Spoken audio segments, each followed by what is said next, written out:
ರಾಷ್ಟ್ರಧ್ವನಿ ನ್ಯೂಸ್ಗೆ ಸ್ವಾಗತ.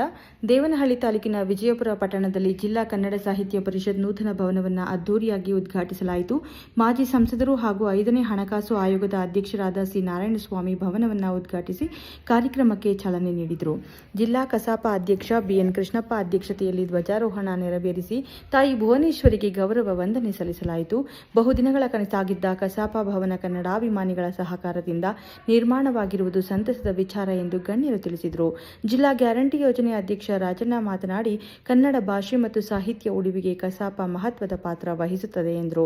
ಸಾಹಿತಿ ಶರಣಯ್ಯ ಹಿರೇಮಠ ರಚಿಸಿದ ಕೃತಿಯನ್ನು ಬಿಡುಗಡೆ ಮಾಡಿ ಸಾಹಿತ್ಯ ಸೇವಕರನ್ನು ಸನ್ಮಾನಿಸಲಾಯಿತು. ಭವನ ನಿರ್ಮಾಣಕ್ಕೆ ಸಹಕರಿಸಿದ ದಾನಿಗಳು ಹಾಗೂ ಪ್ರತಿಭಾವಂತ ವಿದ್ಯಾರ್ಥಿಗಳಿಗೆ ಪ್ರಶಸ್ತಿ ನೀಡಿ ಗೌರವಿಸಲಾಯಿತು. ಕಾರ್ಯಕ್ರಮದಲ್ಲಿ ವಿವಿಧ ತಾಲೂಕುಗಳ ಕಸಾಪ ಪದಾಧಿಕಾರಿಗಳು, ಸಾಹಿತ್ಯಾಭಿಮಾನಿಗಳು, ವಿದ್ಯಾರ್ಥಿಗಳು ಮತ್ತು ಗಣ್ಯರು ಭಾಗವಹಿಸಿದ್ದರು. ಕನ್ನಡದ ಅಭಿವೃದ್ಧಿಗೆ ಇಂತಹ ಭವನಗಳು ಇನ್ನಷ್ಟು ಸಾಂಸ್ಕೃತಿಕ ಚಟುವಟಿಕೆಗಳಿಗೆ ವೇದಿಕೆಯಾಗಲಿವೆ ಎಂದು ಅಭಿಪ್ರಾಯ ವ್ಯಕ್ತವಾಯಿತು.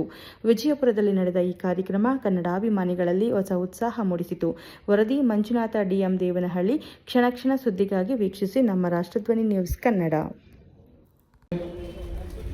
ನಮ್ಮ ದೇವನಹಳ್ಳಿ ಕಲೆಯನ್ನು ಪ್ರೋತ್ಸಾಹಿಸುವಂತಹ ನಿಟ್ಟಿನಲ್ಲಿ ನಾವು ನೆನೆಸ್ಕೊಂಡ್ರೆ ರಾಷ್ಟ್ರದಿಂದ ಹಿಡಿದು ತಾಲೂಕು ಪಂಚಾಯಿತಿ ಮಟ್ಟವು ಬಹುಮಾನಗಳ ಸುರಿಮಳೆ ಅವರು ಬಂದಿದೆ.